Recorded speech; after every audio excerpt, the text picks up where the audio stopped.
أعوذ بالله من الشيطان الرجيم. بسم الله الرحمن الرحيم. الحمد لله، الصلاة والسلام على رسول الله وعلى آله وأصحابه. أما بعد، السلام عليكم ورحمة الله وبركاته. امام نووی رحمه الله در کتاب ریاض الصالحینش میگوید باب تحریم الحسدی، یعنی باب در مسئله حرام بودن حسد کردن. حسد کردن یعنی چی؟ امام نووی رحمه الله میگوید و هو تمنی زوال النعمت عن صاحبها. حسد میگوید اون آرزو کردنی از بین رفتن نعمت از صاحب آن نعمت می باشد. یعنی یک انسان وقتی که یک برادر و یک رفیق و یک شناسش را می بیند که صاحب نعمت شد، خانه خرید یا ماشین خرید یا یک چیزی خوب به دست آورد، پس این انسان تمنا می کند که اون آدم اون خانه را از دست بدهد یا ماشینش را از دست بدهد و اون نعمت از دست اون آدم برود. انا همین تمنا کردن و آرزو کردن نعمت کسی از دست برود، همین را میگوین حسد. سواء کانت نعمت دین او دنیا، میگوید فرق ندارد خواه اون نعمت دینی باشد یا اون نعمت دنیوی باشد. نعمت دینی یعنی یک انسان حافظ قرآن می شود، عالم دین می شود، دعوتگر می شود و صاحب دعوت می گردد. یک انسان این نعمت دینی است. یا یک انسان صاحب دنیا می شود، مثلا وظیفه می گیرد، یا یک انسان ماشین می خرد، خانه می خرد، تلفن می خرد، یک چیزی از مال دنیا را به دست می آورد. وقتی که انسان تمنا کند، آرزو بکند که همین انسانی که این چیزهای دینی یا دنیوی را به دست آورده است همین را از دست بدهد، همان از دست این انسان برود، انا همین را میگویند حسد. این در اسلام حرام و ناجایز می باشد. پس امام نووی رحمه الله در زیر این باب حسد یک آیت و یک حدیث برای ما و شما تقدیم و پیشنهاد میگرداند. اولین آیتی که میارد اون یک آیتش میگوید قال الله تعالی، الله سبحانه و تعالی گفته است، سوره نساء آیت 54.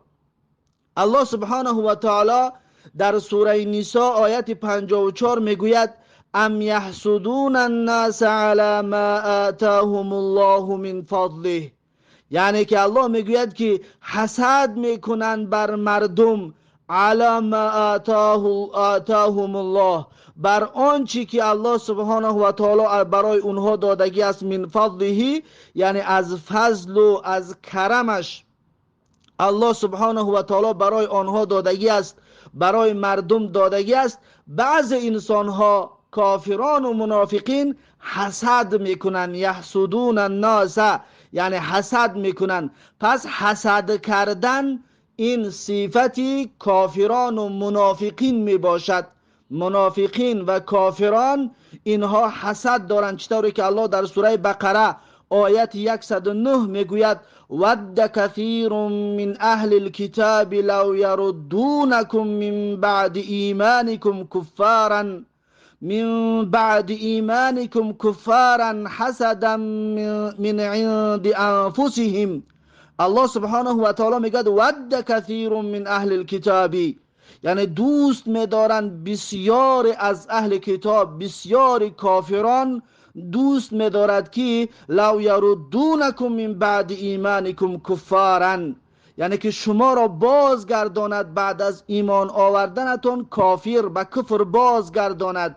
یعنی دشمنان دین، کافران اهل کتابی، منافقین دوست می‌دارند که مسلمان ها را باز به کفر بازگردانند، اهل ایمان را به کفر بازگردانند. چرا این را دوست می‌دارد؟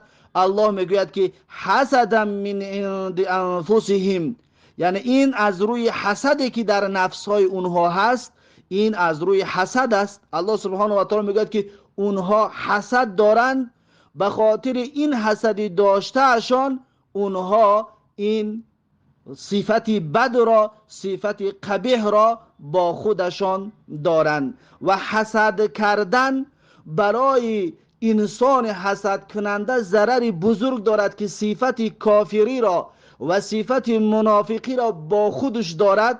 اما برای اون انسانی که درباره اون حسد میکند، برای اون انسان هیچ ضرری نمیرساند. از این حساب حسد کردن ضرر به خود هر یک شخصی حسد کننده است. هر انسانی که حسد میکند ضررش را خودش میبیند.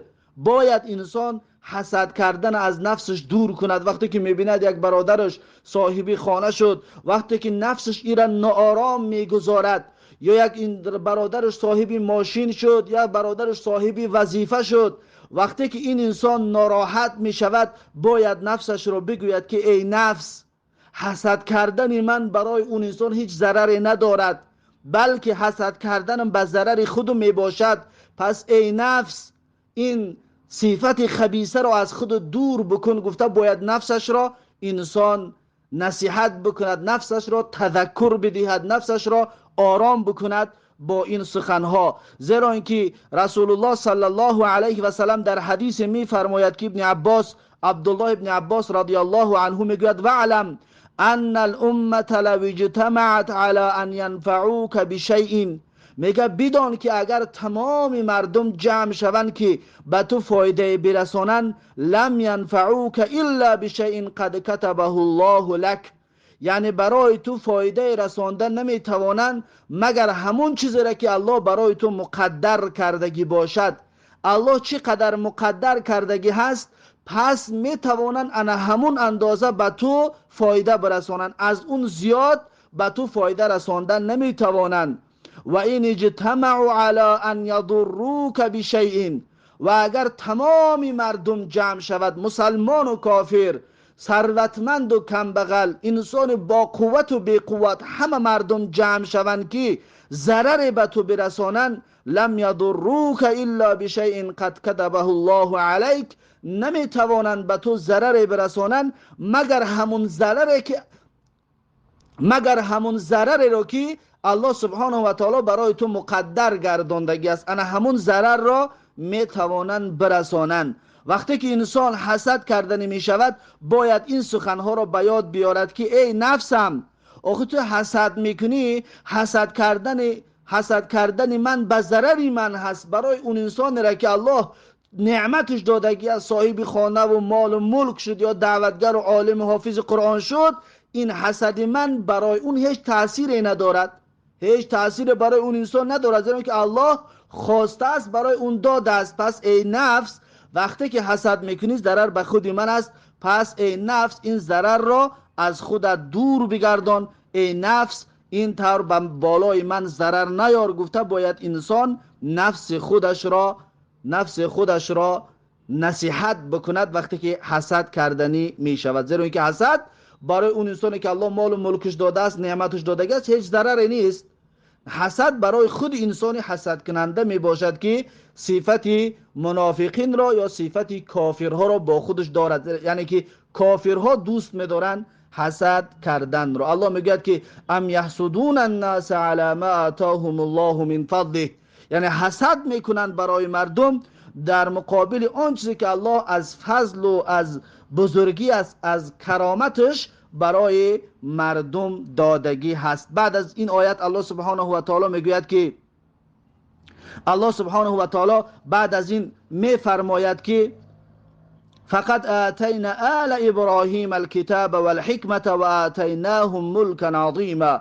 الله سبحانه و تعالی میگه پس ما دادیم برای آل ابراهیم کتاب و حکمت را و دادیم برای اونها حکومت بزرگی را. الله سبحانه و تعالی یادرس میکند در دوام همین آیه سوره نساء آیت 54 که الله سبحانه و تعالی میگه ما برای ابراهیم و آل ابراهیم نعمت فراوان حکومت بزرگی را برایشان دادیم. پس ای کافران یا ای کسانی که حسد میکنید، حسد بر ضرر خودتان میباشد. برای اون انسانی که صاحب نعمت شد هیچ ضرری با حسدتان رساندن نمیتوانید. بعد از این امام نووی رحمه الله میگوید که و فیه حدیث انس السابق فی الباب قبله. در این باره میگه، در باره حسد همچنین میگه حدیث انس رضی الله عنه است که گذشت در باب پیشینه، یعنی حدیث 1566 کتاب ریاض الصالحین که حضرت انس رضی الله عنه روایت کرده، گفتن که پیغمبر صلی الله علیه و سلم میگوید که ولا تحاسدوا، یعنی بر یکدیگر شما حسد نکنید. این امام نووی رحمه الله به همون حدیث اشاره کرده، میگوید که اون حدیث هم درباره حسد میباشد. انا اکنون بعد از این میگذره در قسم حدیث های که یک حدیث از باب در زیر باب حرام بودن حسد آورده است. حدیث 1568 کتاب ریاض الصالحین است. امام نووی رحمه الله در زیر حدیث 1568 کتاب ریاض الصالحینش میگوید و عن ابی هریره رضی الله عنه ان النبی صلی الله علیه و سلم قال، یعنی که از ابو هریره رضی الله عنه روایت است که پیغمبر صلی الله علیه و سلم فرمودند ایاکم والحسد، یعنی پرهیز کنید میگد شما از حسد. رسول الله صلی الله علیه و سلم ما و شما را بر حذر می‌دارد که از حسد کردن پرهیز کنید، دور باشید. چرا؟ حسد چی ضرر دارد؟ رسول الله صلی الله علیه و سلم میگوید فإن الحسد یأکل الحسنات کما تأکل النار الحطب. میگوید هر آینه حسد کردن از بین میبرد نیکی ها را. حسد کردن میخورد نیکی ها را، چی طوری که از بین میبرد آتش هیزم را. چی طوری که از بین میبرد آتش هیزم را، حسد کردن انا همین طور نیکی ها را، ثواب ها را از بین میبرد. او قال العشبه، یا میگه پیغمبر صلی الله علیه و سلم گفت که کما تاکل النار العشبه، چی طوری که آتش علف را میخورد و آتش علف را از بین میبرد، انا همین طور حسد کردن نیکی ها را، ثواب ها را، پاداش ها را از بین میبرد. رواه ابو داود، این حدیث را ابو داود رحمه الله روایت کرده است. پس در این حدیث رسول الله صلی الله علیه و سلم یک مثال حسی برای ما و شما زد، یک مثالی که ما و شما با چشم میبینیم که چطوری که آتش هیزم را خاکستر میکند و به ارزش میکند، چطوری که آتش علف را میسوزاند، به ارزش میکند، از بین میبرد. پس انا همین طور حسد کردن انسان پاداشش را، ثوابش را، اجرش را، نیکیهایش را از بین میبرد. پس باید انسان از حسد کردن دور باشد. پس این بود باب حسد. با همین باب حسد به آخر رسید، باب حرام بودن حسد.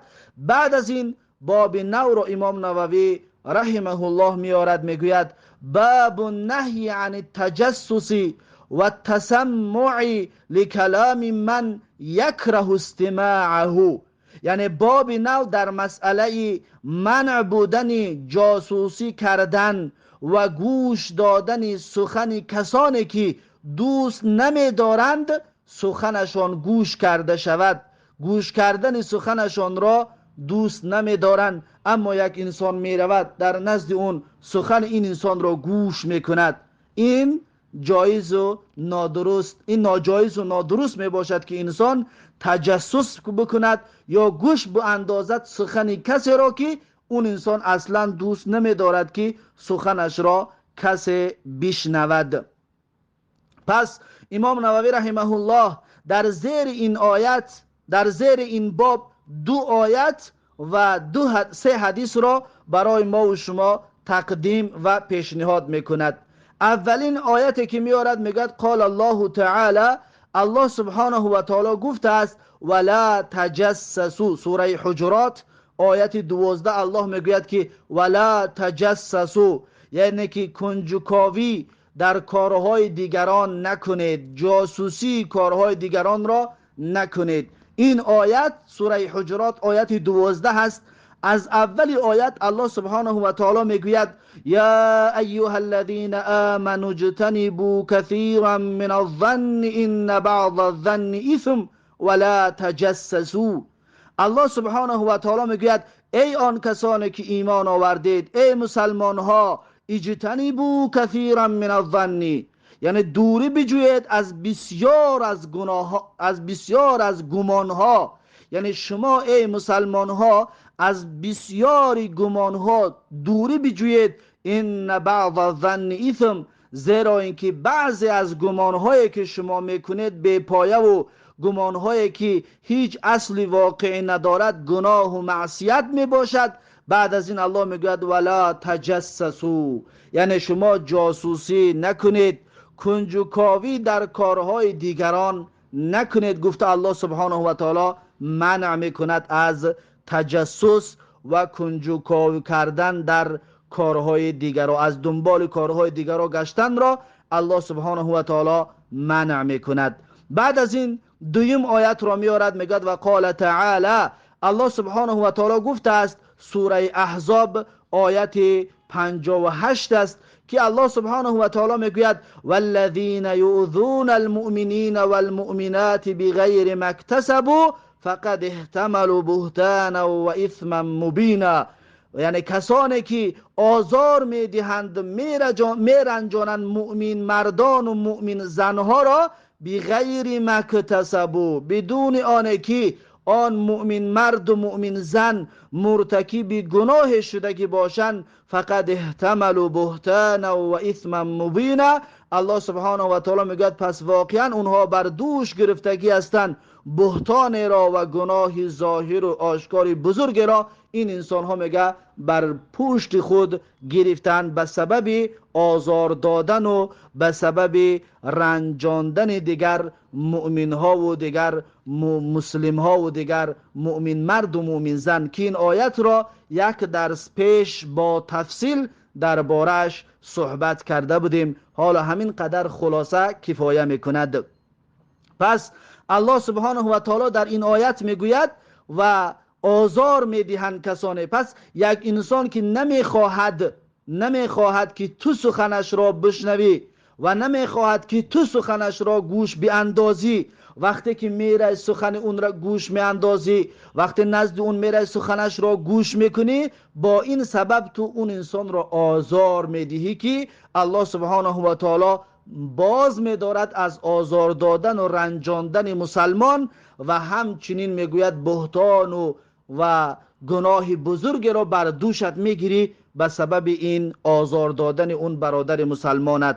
پس گوش دادن فقط برای اون کسی که نمیخواهد سخنش را تو بشنوی یا از کارهایش تو با خبر شوی، فقط آزار دادن اون نیست، آزار دادن خودی تو هم ای انسان است که هم خودت را نفست را آزار داده ایستاده ای. یعنی میروی شاید چند دقیقه و چند ساعت چند روز شاید دنبال یک کس میگردی که تا اینکه یک سری آن را پیدا بکنی، یک گپی آن را بشنوی، یعنی خودت را آزار میدهی. بالای آزار دادن، بالای عذاب روحی دادن خودت، همچنین گناه و معصیت تو بر دوش خودت میگیری به سبب این تجسست، به سبب این آزار دادنت و به سبب این از دنبال کار یک کسی دیگر گشتنت که هیچ تعلق به تو ندارد. پس این مسئله برای هر یک شخصیت به هر طریقی که وقتی میخواهد یک انسان سر اسرارش را گپاش گوش به اندازه تعلق دارد، چی به واسطه اینترنت باشد، چی به واسطه تلفن باشد، چی به واسطه هر طریقی باشد که اون انسان میخواهد سر و اسرارش را به دست بیارد، اون را در بر میگیرد. این حرام و ناجایز میباشد برای مردم که این کار را انجام بدهد. اما کسانی که در بالای قدرت هستند، وظیفه دار هستند که از دنبال مردم باشند تا اینکه توطئه در حکم بر ضد حکومت نکنند، توطئه بر ضد جماعت مسلمان ها نکنند، که دنبال این بگردد، برای اونها جایز و درست میباشد، زیرا اینکه این سیاست شرعی هست. درست است که اون آدم های مخصوص از دنبال مردم باشند که این مردم چی کارها را میکنند تا اینکه اگان فتنه را انجام دادنی باشند اون را خاموش بکنانند. این برای انسان های معین جایز و درست است. اما برای هر شخص که از دنبال هر کار بگردد، هر انسان از دنبالش تجسس بکند و از دنبال اون کافت و کاب بکند، این حرام و ناجایز نادرست است. اما برای کسانی که در حکومت هستند و وظیفه‌دار مخصوص هستند که باید گوش بیندازند که چی گپ شده ایستاده است، یعنی برای پیش گرفتن فتنه و برای پیش گرفتن جنایت ها، برای اونها جایز و درست است این کار را کردن، زیرا اینکه اونها به این سبب میخواهند پیش فتنه را، پیش گناه را، پیش جنایت را بگیرند، برای اونها اجازت است و درست است. اما برای مردمی که وظیفه دار این کار نیستند، برای آدم هایی که از پشت هر کس میگردند و هیچ فایده از دنبال اون گشتن برای این انسان نیست، فقط دوست میدارد همین بیماری تجسس برای اون انسان گرفتار شدگی است، اون انسان با بیماری تجسس، پس این کار میکند، این حرام و ناجایز و نادرست میباشد. پس این دو آیت در باره منع بودن تجسس و گوش انداختن سخن کسی که دوست نمیدارد سخنش گوش انداخته شود. بعد از این امام نووی رحمه الله میگذرد در قسم حدیث های این باب. اولین حدیث این باب حدیث 1569 کتاب ریاض الصالحین است. امام نووی رحمه الله در زیر حدیث 1569 کتاب ریاض الصالحینش میگوید: و عن ابی هریره رضی الله عنه ان رسول الله صلی الله علیه و سلم قال، میگوید که از ابو هریره رضی الله عنه روایت است که رسول الله صلی الله علیه و سلم فرمودند، میگه پیغمبر صلی الله علیه و سلم گفتند که ایاکم و ظن، یعنی که پرهیز بکنید شما از گمان کردن، گمان نکنید، فإن الظن اکذب الحدیث، زیرا اینکه رسول الله صلی الله علیه و سلم میگوید گمان کردن این اکذب الحدیث، یعنی که دروغ ترین نوع سخن است که انسان گمان بکند، گمانی بی پایه و گمانی بی اساس، این دروغ ترین نوع سخن می باشد. پس میگه پیغمبر گفت که ولا تحسسوا ولا تجسسوا ولا تنافسوا ولا تحاسدوا ولا تباغضوا ولا تدابروا وكونوا عباد الله اخوانا كما امركم المسلم اخو المسلمی. پس میگه که رسول الله صلی الله علیه و سلم گفت که ولا تحسسوا، یعنی که شما عیب جویی نکنید، ولا تجسسوا، و همچنین تجسس نکنید، و همچنین شما تجسس نکنید. بعضی عالم ها میگویند تحسس و تجسس هر دوش به یک معنا است، یعنی شما تجسس عیب جویی دیگرها را نکنید. بعضی عالم ها میگویند که تحسس یعنی که گوش انداختن به سخنهای دیگران، گوش کردن به سخنهای دیگران که دیگرها چی میگویند.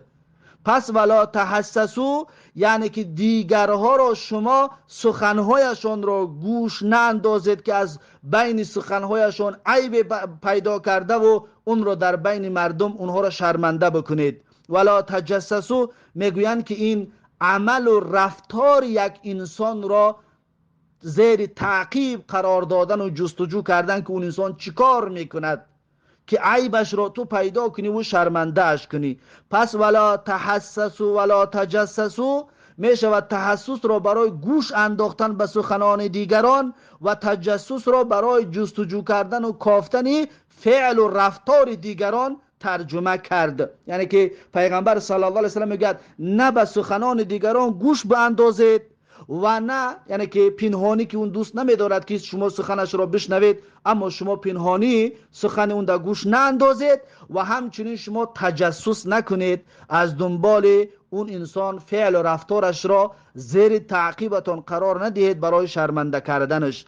ولا تنافسوا، و همچنین پیغمبر صلی الله علیه و سلم میگه که شما به سر دنیا رقابت نکنید، تنافس نکنید. یک رفیقتان ماشین گرفت $5000، شما بگید من $10,000 میگیرم، او 10 تگه گرفت شما بگید من $15,000 میگیرم، اون ماشین قیمت گرفت شما بگید من از اون ماشین قیمت تر میگیرم، اون خانه کرد شما بگید من از اون خانه بالاتر میکنم. این کار رو میگه نکنید. ولا تنافسوا، بر سر دنیا شما با یکدیگر رقابت نکنید. ولا تحاسدوا، و پیغمبر صلی الله علیه و سلم میگه همچنین شما حسد نکنید یکدیگر را، بر یکدیگر حسد نورزید که اون صاحبی نعمت شد، شما آرزو و تمنا کنید که اون نعمت از اون انسان برود. پیغمبر صلی الله علیه و سلم میگه شما این کار را نکنید. ولا تباغضوا، و همچنین پیغمبر صلی الله علیه و سلم میگه شما با یکدیگر دشمنی نکنید،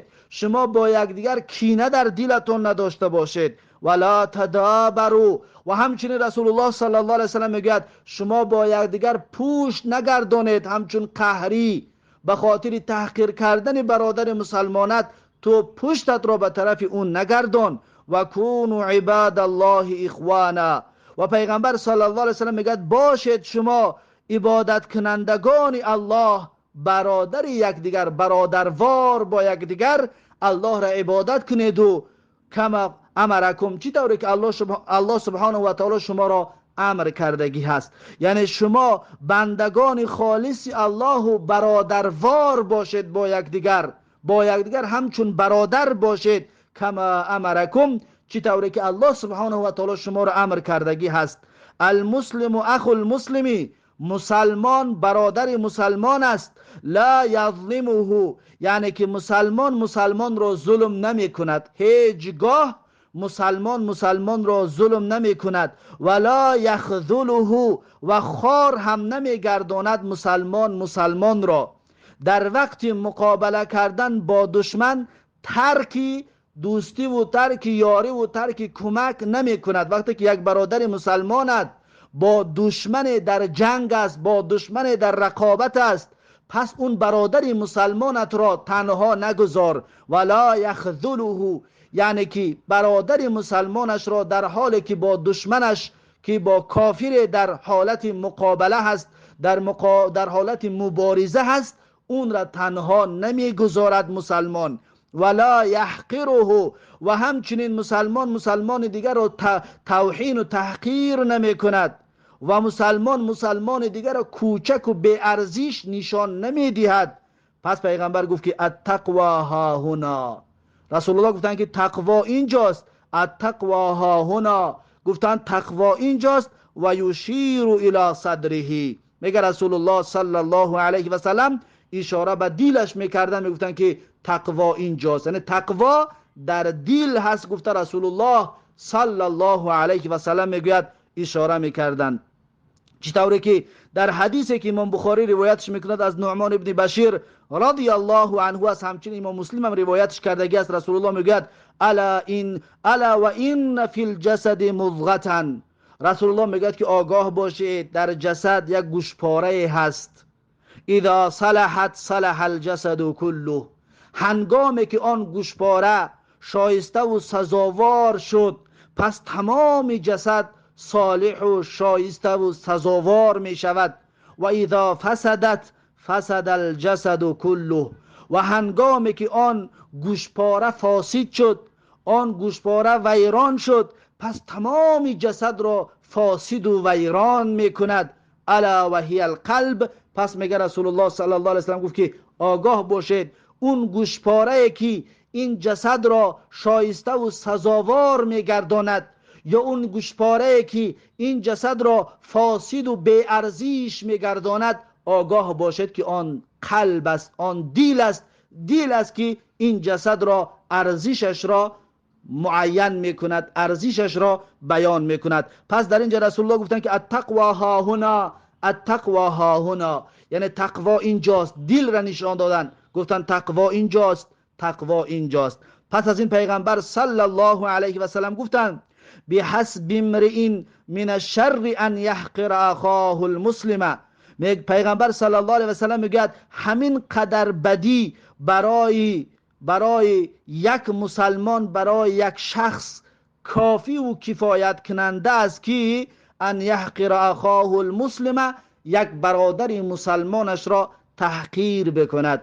پس ای انسانی که برادر مسلمانت را تحقیر میکنی، همین بدی برای تو بس است که تو تحقیر کننده برادر مسلمانت میباشی. کل المسلم علی المسلم حرام. رسول الله صلی الله علیه و سلم میگوید هر یک مسلمان بر مسلمان حرام می باشد. چیش؟ دموهو، یکم خونش. خون مسلمان بر مسلمان حرام است. جایز نیست که مسلمان خون مسلمان دیگر را بریزاند، یعنی دیگر را به قتل برساند. یک مسلمان دیگر را کشته نمیتواند، حرام است. و عرضه و آبرو و ناموس یک مسلمان بر مسلمان دیگر حرام است. یک مسلمان نمیتواند که یک مسلمان دیگر را آبرویش را بریزاند، ناموسش را زیر پا قرار بدهد. این کار را کردن نمیتواند، حرام است. و ماله و همچنین مال مسلمان بر مسلمان دیگر حرام است که به اجازتش از مال اون چیزی بگیرد. پس مال مسلمان بر مسلمان حرام می باشد و مال مسلمان بر مسلمان ناجایز است که به اجازت صاحبش بگیرد از آن مال و استفاده از آن مال ببرد. پس ان الله لا ينظر الى اجسادكم. رسول الله صلی الله علیه و سلم گفتند که الله سبحانه و تعالی به جسدهای شما نگاه نمی کند. الله سبحانه و تعالی جسمهای شما را نگاه نمی کند که شما چقدر جسم دارید، جسم شما جسم ورزشی است یا جسم ضعیف است یا فربه هستید یا خراب هستید، چند کیلو هستید. الله سبحانه و تعالی جسمهای شما را نگاه نمی کند. ولا الی صورکم. و همچنین الله سبحانه و تعالی به صورتهای شما نگاه نمی کند که شما سفید هستید، سیاه، و شما چه رنگی پوست دارید، شما خوشرو هستید یا بیزیب. الله سبحانه و تعالی همچنین به این خوشرویی و بیزیبی شما، به سفیدی و سیاهی شما نگاه نمی کند. ولکن ینظر الی قلوبکم و اعمالکم. رسول الله صلی الله علیه و سلم میگوید لیکن الله سبحانه و تعالی نگاه میکند به دلهای شما و به عملهای شما. الله سبحانه و تعالی دلهای شما را نگاه میکند که دلهای شما چی طور دل هست، و عملهای شما را الله سبحانه و تعالی نگاه میکند که عملهای شما چی طور عمل هست. آیا عمل شما مطابق به قرآن و سنت هست یا نه؟ آیا عمل شما مطابق به رفتار رسول الله صلی الله علیه و سلم هست یا نه؟ اگر باشد پس شما قدر دارید، اگر نباشد پس شما هیچ ارزش ندارید و شما هیچ ارزش نزد الله و رسول و نزد دین ندارید، ای بنده ای که عملت مطابق به قرآن و سنت نباشد. پس رسول الله صلی الله علیه و سلم در این حدیث بیان کردند که الله سبحانه و تعالی به جسم و به خوشرویی و بیزیبی ما و شما نگاه نمی کرده است، بلکه به دلهای ما و شما نگاه میکند که آیا تقوا دارد یا نه، و به عملهای ما و شما نگاه میکند که چی عملی را ما و شما انجام میدهیم. و فی روایتین، در یک روایت دیگر آمدگی است که رسول الله صلی الله علیه و سلم گفتند که لا تحاسدوا، یعنی که شما با یکدیگر حسد نورزید، یکدیگر را حسد نکنید. ولا تباغضوا، رسول الله صلی الله علیه و سلم گفتند شما با یکدیگر دشمنی و کینه نورزید، کینه نکنید با یکدیگر. شما مسلمان ها با یکدیگر دشمنی نکنید. ولا تجسسوا، و رسول الله صلی الله علیه و سلم گفتند شما با یکدیگر تجسس نکنید، از پشت یکدیگرتون تجسس کاری نکنید یا تجسس نکنید دیگر مسلمان را. ولا تحسسوا، و همچنین شما به سخنهای اون گوش ناندازید که اون چی میگوید، و از دنبال گپهای اون انسانها نباشید که اون نمیخواهد که شما سخنشان را بشنوید، اما شما پشت تلفن و پشت در و پشت تریزه بگردید که بشنوید که اون انسان چی میگوید. این کارها را میگه شما نکنید. ولا تناجشوا، و پیغمبر صلی الله علیه و سلم میگه شما همچنین نجش نکنید. نجش یعنی چی؟ نجش یعنی بدون قصد خریدن نرخ را بالا نشان دادن. مثلا یک انسان، یک رفیقتان در بازار ماشینش را، تلفنش را، خانهش را در فروش مانده است، به خاطر تشویق کردن دیگران اون ماشین مثلا $10,000 است، شما $15,000 میگوید اصلا خریدنی نیستید. یا خانه اش $20,000 است، شما $21,000 میگوید اما خریدنی نیستید. این را میگوید نجش. پس رسول الله صلی الله علیه و سلم میگه ولا تناجشوا، همچنین شما نرخ را بالا نشان ندهید به نیت فریب دادن دیگر مشتری ها.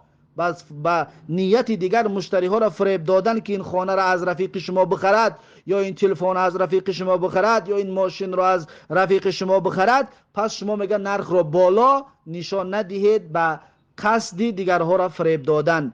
بعد پیغمبر صلی الله علیه و سلم میگه و کونوا عباد الله اخوانا، پس شما باشید بندگان عبادت کننده الله اخوانا، یعنی برادروار، با یکدیگر به مثل برادر باشید.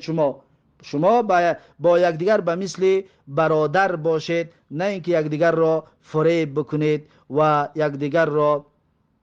یکدیگر را تناجش بکنید یا حسد بکنید یا کینه و دشمنی بر یکدیگر داشته باشید. این کارها را شما رسول الله صلی الله علیه و سلم میگه هیچگاه نکنید، بلکه با یکدیگر بندگان الله باشید، یعنی در عبادت الله باشید و برادروار زندگی بکنید. و فی روایتین، در یک روایت دیگر آمدگی است که رسول الله صلی الله علیه و سلم میگوید لا تقاطعوا، یعنی مقاطعه نکنید، قطع رابطه نکنید. ولا تدابروا، با یکدیگر پشت نگردانید، قهری نکنید. ولا تباغضوا، و کینه و دشمنی را با یکدیگر نکنید، نسبت به دیگر مسلمان ها کینه نداشته باشید، دشمنی نکنید. ولا تحاسدوا، و همچنین با یکدیگر حسد نکنید. و کونوا عباد الله اخوانا، و باشید بندگان عبادت کننده الله برادروار با یکدیگر بگردید، با یکدیگر به مثل برادر باشید. و فی روایتین، در یک روایت دیگر آمده است که رسول الله صلی الله علیه و سلم میگوید لا تهاجروا، یعنی با یکدیگر قهری نکنید، یکدیگر را ترک نکنید و قهری نکنید. ولا یبع بعضکم علی بیع بعض، و معامله نکند بعضی از شما بر بالای معامله بعضی از دیگرتان. یعنی چی؟ یعنی معامله دو نفر را بر هم نزنید. شما کاری نکنید که دو انسان یک معامله را کرده ایستادن، یک خرید و فروش را کرده ایستادن، شما معامله اونها را بر هم نزنانید، معامله اونها را شما بیکار نکنید. پس رسول الله صلی الله علیه وسلم ما و شما را از این کارها را انجام دادن منع میکند. مثلا یک انسان یک خانه را خریده ایستاده است، و یک تلفن را، یک ماشین را، و حالا جواب کامل را به این مشتری، به فروشنده نگفته است شما در بین بدرایید و کم قیمتتر کرده زود خانه را به دست بیارید، یا ماشین را یا تلفن را. رسول الله صلی الله علیه وسلم از این منع میکند. وقتی که اون انسان با یک کسی در حالت گفتگو هست، در حالت گفت و شنید هستند برای نرخ و نوا، پس باید تو انتظار شوید جواب اون نیکی شد، اون گرفتنی که نباشد، بعد از اون تو میتوانی که در بین درایی و آن خانه را سودا کنی، یا آن ماشین یا آن تلفن را سودا بکنی. اما در حالت گفتگو در بینشون در آمدی، پس تو این انسان کار حرام را انجام دادی. زیرا که رسول الله میگه ولا یبیع بعضکم علی بیع بعض، یعنی معامله نکند بعضی از شما بر بالای معامله بعضی از دیگرتان. این حرام و ناجایز و نادرست می باشد. رواه مسلم، این حدیث را امام مسلم روایت کردگی است.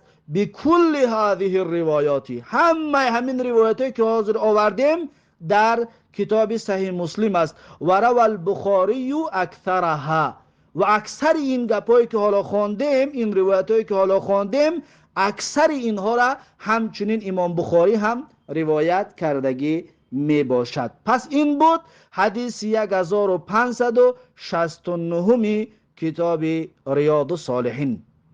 بعد از این امام نووی رحمه الله حدیث 1570 کتاب ریاض الصالحین را می آورد، می گوید و عن معاویه رضی الله عنه قال، یعنی که امام نووی رحمه الله در زیر حدیث 1570 کتاب ریاض الصالحین می گوید از معاویه رضی الله عنه روایت است که حضرت معاویه رضی الله عنه گفتند قال سمعت رسول الله صلی الله علیه و سلم یقول، حضرت معاویه میگوید شنیدم که رسول الله صلی الله علیه و سلم میگوید انک ان اتبعت عورات المسلمین افسدتهم.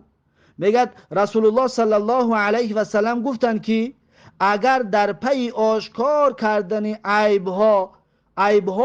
عیبهای دیگر مسلمان ها باشی، عیبهایی که پنهانی هستند، از مسائل پنهانی دیگر مسلمان ها را تو اگر درباره از دنبال آشکار کردنش باشی، افسدتهم، تو آنها را فسادشان میکنی، تو آنها را خراب میکنی.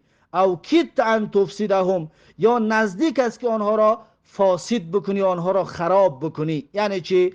یعنی رسول الله صلی الله علیه وسلم میگوید اگر که تو از دنبال آشکار کردن عیبهای دیگرها باشی، اگر که تو انسان از دنبال آشکار کردن مسائل پنهانی دیگرها باشی، پس تو آنها را فساد میکنی، پس تو آنها را نزدیک است که فساد بکنی. یعنی چی؟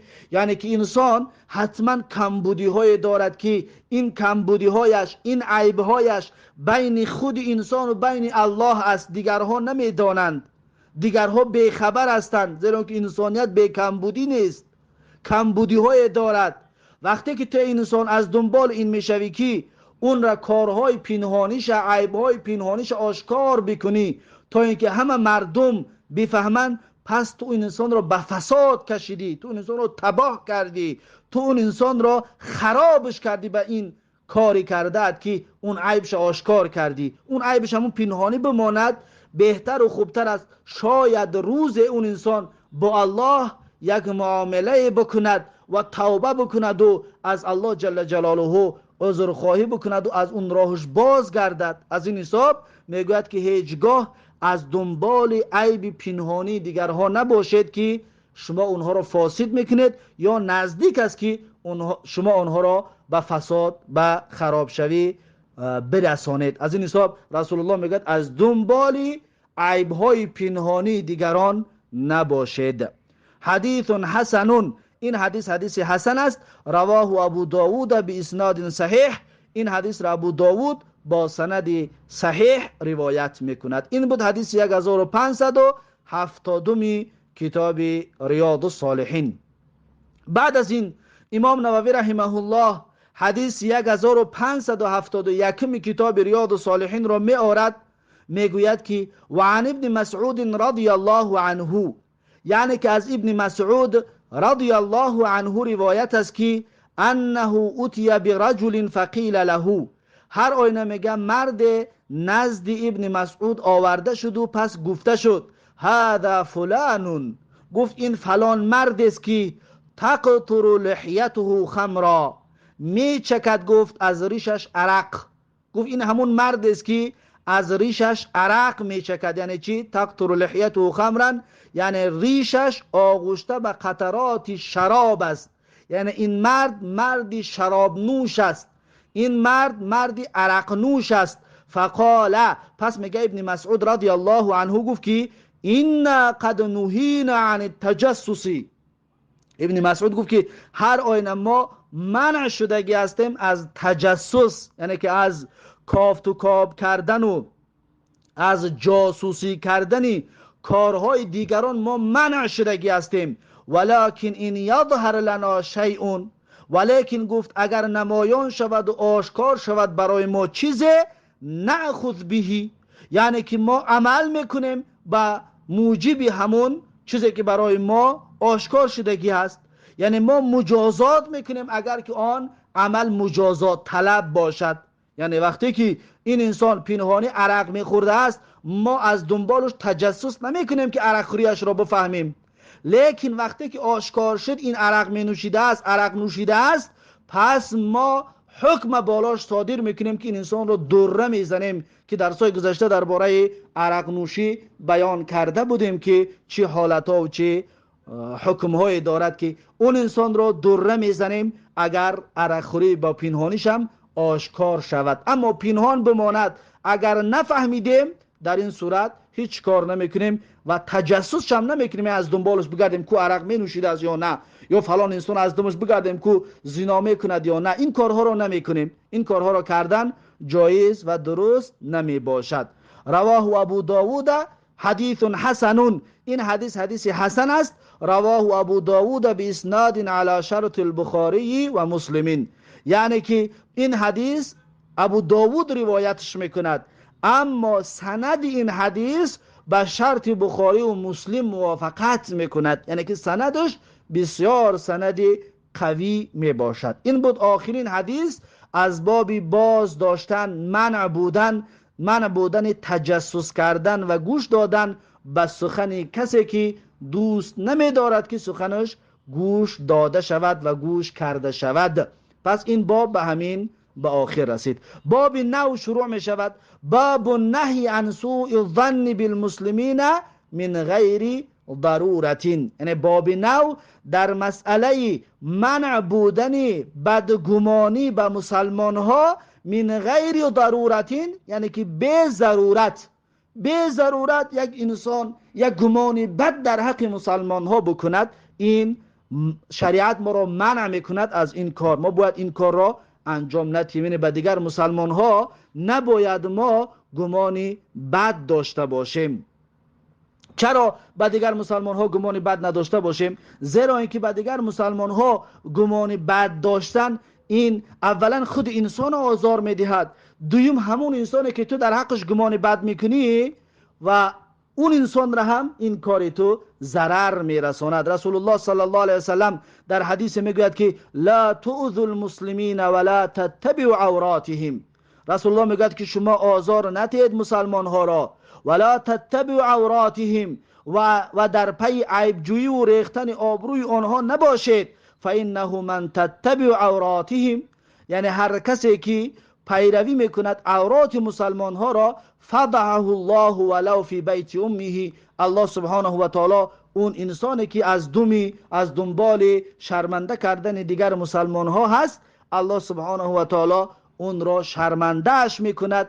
و اگر که در خانه مادرش هم باشد، یعنی اگر که هرچند در خانه مادرش که اطرافش محکم و خانه خودشون هست میداند کسی اون را دیده نمیتواند، اگر در درون خانه مادرش هم باشد، الله سبحانه و تعالی اون انسان را شرمنده و خوار ذلیل میگرداند وقتی که اون انسان از پشتی شرمنده کردن دیگر مسلمان ها باشد، از پشتی آزار دادن مسلمان ها باشد. پس سوء ظن یعنی بدگمانی در حق مسلمان ها، این آزار دادن آن مسلمان است. انسان نباید که سوء ظن به دیگر مسلمان ها داشته باشد، یعنی که سوء ظن کردن جایز و درست نمی باشد. امام نووی رحمه الله در زیر این باب یک آیت و یک حدیث میارد. اون آیتی که میارد میگوید قال الله تعالی، سوره حجرات است، میگه الله سبحانه و تعالی گفته است که یا ایها الذین آمنوا اجتنبوا کثیرا من الظن ان بعض الظن اثم. الله سبحانه و تعالی میگوید که اون کسانی که ایمان آوردید دوری بجوید از بسیار گمانها، از بسیار گمان شما دوری بجوید. ان بعض الظن اثم، زیرا اینکه بعضی از گمانها این گناه می باشد، بعضی گمانهایی که بی پایه باشد، گمانهای بی اساس، این گناه و معصیت می باشد. این بود سوره حجرات آیت 12. بعد از این یک حدیث را میارد، حدیث 1572 کتاب ریاض الصالحین. امام نووی رحمه الله در زیر حدیث 1572 کتاب ریاض الصالحین میگوید و عن ابی هریره رضی الله عنه ان رسول الله صلی الله علیه و سلم قال، میگوید از ابو هریره رضی الله عنه روایت است که رسول الله صلی الله علیه و سلم گفتند ایاکم والظن، یعنی برحذر باشید شما از گمان کردن، گمان نکنید، گمان بد گمان در حق دیگر مسلمان ها نباشید. فان الظن اکذب الحدیث، زیرا اینکه گمان کردن دروغترین نوعی سخن می باشد که انسان گمان بد در حق برادر مسلمانش بکند. این حدیث متفق علیه می باشد. با همین این باب هم به آخر رسید که نباید مسلمان بدگمان در حق برادر مسلمانش باشد، زیرا اینکه این هم خودش را آزار میدهد و هم اون انسان را که در حقش بدگمانی میکنی هم اون انسان را آزار میدهد و این سبب شرمنده گشتن انسان گمان بد می باشد. انسانی که گمانی بد میکند، بدگمان است، سبب شرمنده شویش میگردد. پس این باب هم به آخر رسید. باب نو شروع می شود، باب تحریم احتقار المسلمین، یعنی باب در مسئله حرام بودن تحقیر و کوچک شماریدن و شرمنده کردن مسلمان ها. باب نو در مسئله کوچک شماریدن و بی ارزش شماریدن و تحقیر کردن و رسوا کردن دیگر مسلمان ها حرام می باشد و ناجایز می باشد. این باب نو است. باب نو را انشاءالله درس آینده خواهیم گرفت. پس این بود درس امروزمان. در همین جا این درس را به پایان می رسانم تا درس آینده. الله حافظ و مددگار. بارک الله فیکم و جزاکم الله خیرا و السلام علیکم و رحمت الله و برکاته.